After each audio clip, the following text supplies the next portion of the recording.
Hello, this is Dr. Buck Weaver. I am a neuropsychologist and director of the Weaver Center in Wayland, Massachusetts.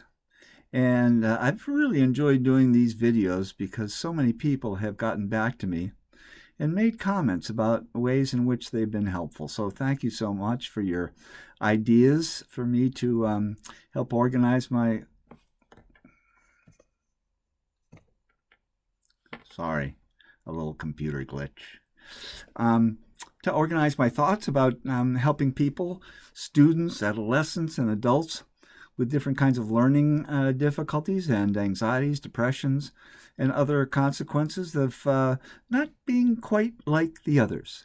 You know what I mean? So, today's topic of conversation has been multiply requested about how parents can support their students, their kids that struggle with learning differences, and especially anxiety and apprehension, which seems to be a larger and larger issue for so many of our students that seem to be very worried about how they are relative to other kids, how they are relative to doing well in school, how they are in terms of being okay in the family, and wanting to be more acceptable to others, but being somewhat afraid to step out and take some risks that might help them be able to be better connected and less anxious.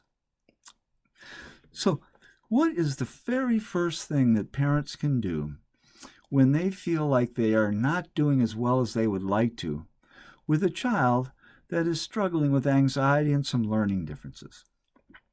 The very first thing, and it's not that easy, but is to understand everything that you can that the child is experiencing that is unpleasant to them.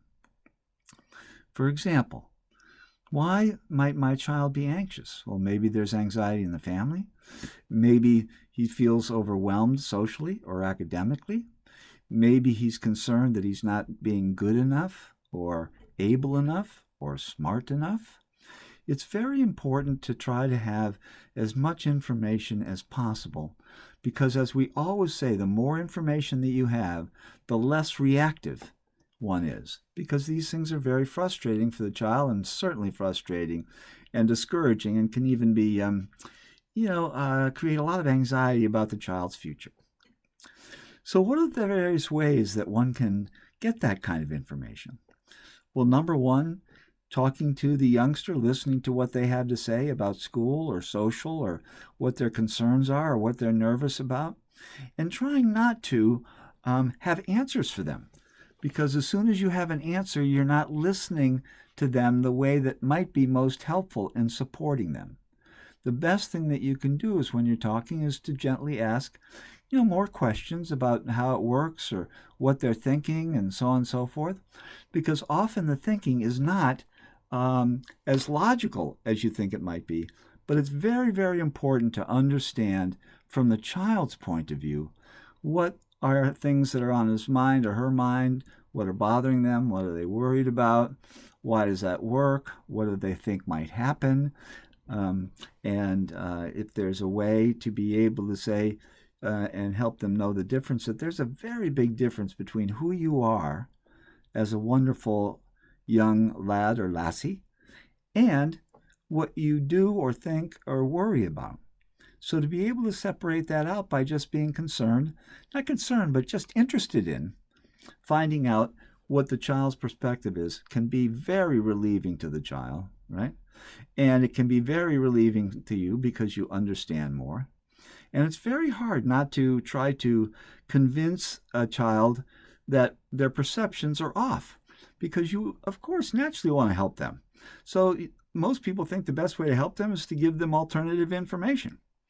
But what I'm telling you or suggesting is that the more you listen and the more you don't try to fix and the more you can understand and be interested in and the more the communication can flow from the child to you without any ulterior query on your part, then you are really doing the best thing that you can as a parent. This is difficult. The second thing that's very important, and you know how much I value strengths of kids and adults. I just have always felt, because of my own experience of getting through school with serious learning problems, anxiety and depression, is strengths. What does your child do well, no matter what it is? What it is to make sure that you do as many of those kinds of activities with your child so that you can really encourage and let them know that those are the strengths that are going to benefit them for a lifetime. Child likes to build things. Child likes to listen or play music. A child likes to ride a bike or do some sports. A child likes art or is creative.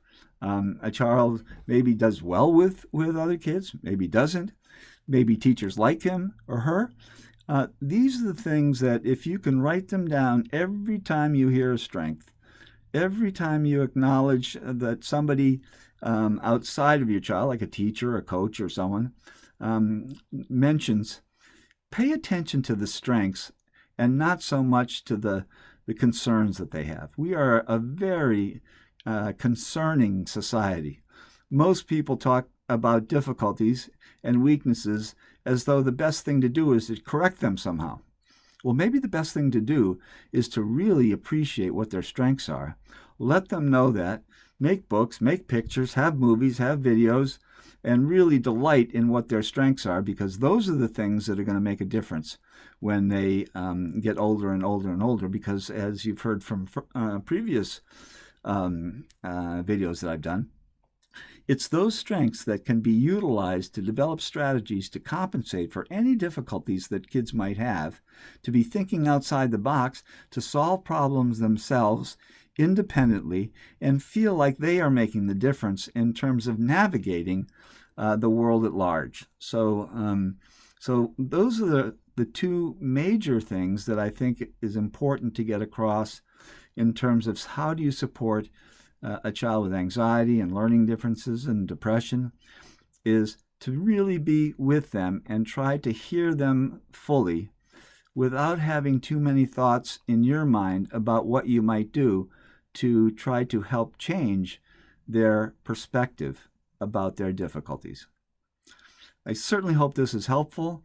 I always love feedback. You can always make suggestions at rweaver@weavercenter.org.